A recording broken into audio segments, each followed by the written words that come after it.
देशों के आपसी संबंधों को लेकर इस विषय पर बात करने के लिए खास मेहमान मेरे साथ मौजूद हैं। उनका परिचय आपसे कराते हैं। मिस्टर गुरजीत सिंह जी हैं, जो कि पूर्व वरिष्ठ राजनयिक हैं।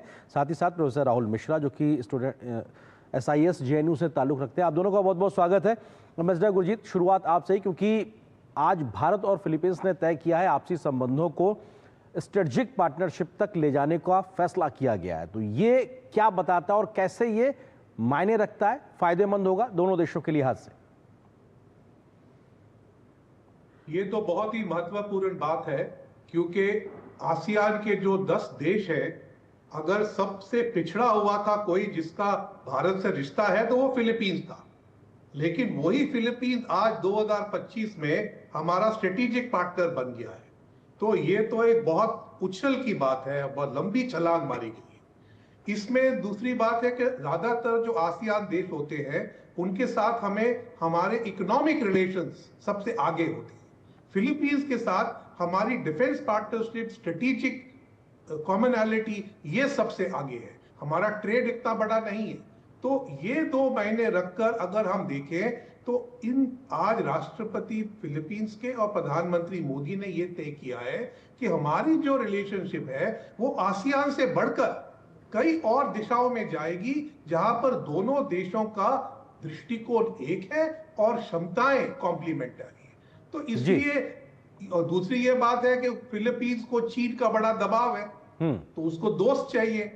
तो उसने अमेरिका के साथ, ऑस्ट्रेलिया के साथ, जापान के साथ अच्छी घृणी दोस्ती रखी है। अब वो भारत के साथ भी पिछले कुछ सालों से दोस्त कह रहा है। इसीलिए आप देखेंगे कि चाहे हमारे समिट लेवल जो मीटिंग्स हैं शायद 10 साल में एक बार ही होते हैं, लेकिन भारतीय नेवी और कोस्ट गार्ड के शिप साल में 2-2 बार जाते हैं फिलीपींस में। तो ये स्ट्रेटेजिक पार्टनरशिप, ये पूरी जो एक व्यू पॉइंट है, इसको सिमुलेट करके एक नया दृष्टिकोण और एक्शन प्लान दिया गया है। मैंने वो स्ट्रेटेजिक पार्टनरशिप डॉक्यूमेंट पढ़ा है। उसमें बहुत सारी चीजें हैं जो कॉमनली कई आसियान देशों के साथ नहीं होती। बिल्कुल सर, बहुत महत्वपूर्ण चीज आपने कही प्रोफेसर राहुल मिश्रा जी, क्योंकि एक्ट ईस्ट पॉलिसी के लिहाज से बात की जाए, भारत के महासागर डॉक्ट्रिन के लिहाज से बात की जाए, लेकिन स्ट्रेटेजिक पार्टनरशिप भारत और फिलीपींस के बीच में मैरीटाइम सिक्योरिटी के मसले पर एक साझा समझ रखना और आतंकवाद के मसले पर भी एक साझा लड़ाई के लिए आगे बढ़ने की बात कहना और फिलीपींस के द्वारा पहलगांव आतंकी हमले की निंदा करना, ये क्या दर्शाता आपसी समझ को लेकर और रक्षा सुरक्षा के मसले को लेकर आगे बढ़ने की दिशा कैसे देता है? देखिए आर्यन जी, भारत और फिलीपींस के संबंधों में ये जो रक्षा सुरक्षा और जो सामरिक एंगल था, ये पिछले कई सालों से, पिछले 10-11 सालों से लगातार बढ़ता रहा है। और इसमें मुझे लगता है कि 2017 एक बड़ा आयाम था, जब क्वाड की मीटिंग मनीला में साइडलाइंस में हुई थी। और लगातार ये भी बात हो रही है कि सामरिक स्तर पे भारत और फिलीपींस में जो अभी नया जो एक साझा रुख हुआ है, दक्षिण चीन सागर को लेकर के हो या चीन की जो आक्रामक नीतियां हैं उनसे जूझने के लिए, इन तमाम मुद्दों पे भारत और फिलीपींस एक साथ खड़े नजर आते हैं। और इसलिए ये जो सामरिक समझौता हुआ, ये बहुत ही टाइमली है और बहुत मुझे लगता है कि ये एक नए अध्याय भारत और फिलीपींस के संबंधों में खोलेगा। जहाँ तक आतंकवाद का सवाल है, आतंकवाद और अलगाववाद से भारत और फिलीपींस दोनों जूझते रहे हैं। दक्षिण फिलीपींस में अलगाववाद एक बड़ी समस्या रही है और भारत ने हर मौके पर, हर मुकाम पे फिलीपींस का साथ दिया है। तो ये एक लॉजिकल स्टेप था एक दोस्त होने के नाते कि फिलीपींस भारत के समर्थन में पहलगाम आतंकवादी हमलों की निंदा करता, जो कि उसने किया।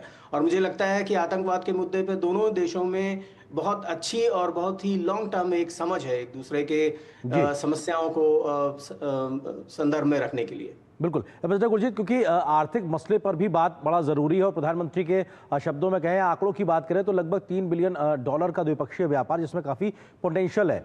आसियान के साथ में जो भारत का फ्री ट्रेड एग्रीमेंट है उसको रिव्यू करना, रिवाइज करना, उसको और बेहतर तरीके से समझना, आगे बढ़ना, साथ ही साथ भारत और फिलीपींस के बीच में द्विपक्षीय स्तर पर कैसे इस दिशा में बात आगे बढ़ सकती है और बेहतरी से काम हो सकता है, इसका संकेत भी साफ तौर से आज दिखाई पड़ा है।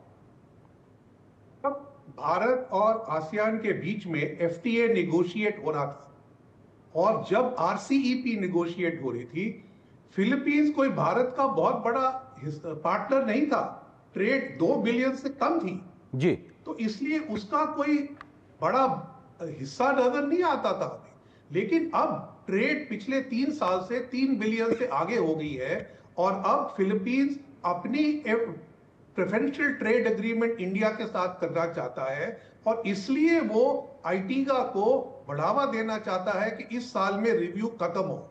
इसमें फायदा फिलीपींस का और हमारा भी है क्योंकि जो रिजिलियंट वैल्यू चेन्स है इस रीजन में वो भारत और फिलीपींस के बीच में खासकर आईटी और सर्विसेज में काफी हो सकती है। आप एक देखेंगे जो कनेक्टिविटी है वो हमारी तकरीबन सब आसियान देशों के साथ होती है, लेकिन फिलीपींस सबसे दूर देश है और इसके साथ कनेक्टिविटी बहुत कम है। तो इसलिए जो ये घोषणा हुई है कि एक एयर इंडिया की फ्लाइट फिलीपींस डायरेक्टली जाएगी, ये बहुत अच्छी बात है। इससे पीपल टू पीपल संबंध और बढ़ेंगे और क्योंकि दोनों तरफ से अब फ्री वीजा का ऐलान हुआ है, ये क्योंकि अगर एक हाल में सर्वे हुआ था उसमें फिलीपींस की जनता ने कोई इंडिया में ज्यादा दिलचस्पी नहीं दिखाई थी टूरिज्म के लिए जी, लेकिन उन्होंने तो दिलचस्पी दिखाई थी वो इस बात पे कि अगर आप विश्व में किसी देश को ट्रस्ट करते हो कि इस माहौल में वो ठीक कदम उठाएगा, तो 2024 में फिलीपींस के 20% लोगों ने भारत का नाम लिया था, 2025 में 40% लोगों ने नाम लिया है। इसलिए फिलीपींस में भारत का जो ट्रस्ट है वो इस समय सबसे ऊंचाई पे है। बिल्कुल। प्रोफेसर राहुल मिश्रा जी, क्योंकि बहुत महत्वपूर्ण है कि फ्री वीज़ा एंट्री की बात दोनों देशों के माध्यम से हुई, सीधी फ्लाइट की बात मनीला तक आज की गई, इसकी भी एक तरीके से घोषणा एक तरीके से हुई है। इस साल ये शुरुआत होगी, पर्यटकों के लिहाज से बड़ा फायदेमंद होगा। जब हम ट्रेड इन्वेस्टमेंट को आगे बढ़ाने की बात करते हैं तो टूरिज्म भी एक बहुत बड़ा सेक्टर है। कैसे पोटेंशियल देखते हैं आप डिफरेंट सेक्टर्स में, इंक्लूडिंग पर्यटन के लिहाज से अगर बात की जाए, जहां पे हम तेजी से आगे बढ़ सकते हैं आर्थिक सहयोग में?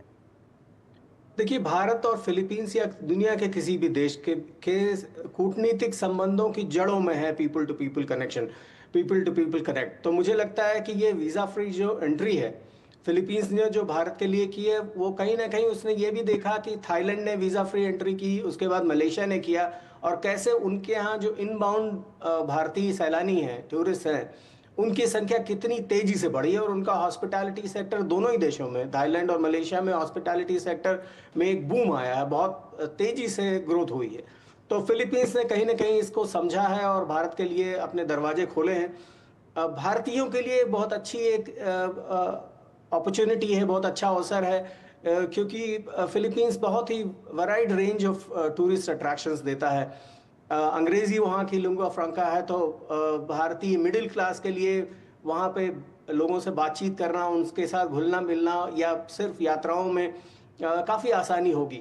वहाँ के बीचेस हों या वहाँ के हिली टेरेन्स हों, दोनों ही बहुत अच्छे हैं। और इसलिए मुझे लगता है कि यूरोपियन जो टूरिस्ट डेस्टिनेशंस थे उसके मुकाबले में काफ़ी सस्ता और काफ़ी फ्रेंडलियर एक डेस्टिनेशन एक तरीके से हो सकता है इस दिशा में भारतीयों के लिए। जी, एक पोटेंशियल है। मिस्टर गुरजीत सिंह जी, एक फाइनल कमेंट आपसे, क्योंकि ये बहुत महत्वपूर्ण है कि आज जो भारत और फिलीपींस के बीच में 9 एक तरीके से समझौते एमओयू हुए हैं, ये क्या एक मजबूती देंगे, क्या एक आधार तैयार करेंगे यहां से आगे तेजी से बढ़ने के लिए? खासकर फिलीपींस पहला देश है जिसने ब्रह्मोस खरीदी है हमसे, और आगे जाकर ये और ब्रह्मोस, आकाश और कई तरह के हथियार जो भारत एक्सपोर्ट करना चाहता है, उसकी हमारे लिए बहुत जरूरी पार्टनरशिप इनसे बनेगी। तो वो हमारे लिए बहुत महत्वपूर्ण है। इनको भी चाहिए क्योंकि इनके जो दूर दराज टापू हैं उनके डिफेंस बड़ी मुश्किल होती है, तो उसके ऊपर कम बजट पे अगर ये कर पाए तो भारत से वो संबंध बनाना चाहते हैं। तो इसलिए ये न्यू फिलीपींस जो प्रेसिडेंट फर्डिनेंड मार्कोस जूनियर के साथ है, वो हमारे आत्मनिर्भर भारत के साथ जुड़कर एक साउथ साउथ बेस पे नई पार्टनरशिप बनाना चाहता है। बिल्कुल, एक नई पार्टनरशिप का एक नया आधार तैयार हुआ है और इस दिशा में नया दौर दोनों देशों की दोस्ती में दिखाई पड़ेगा। फिलहाल वक्त इतनी अनुमति दे रहा है। आप दोनों मेहमानों का बहुत शुक्रिया हमारे साथ जुड़ने के लिए, इस विषय पर विस्तार से बात करने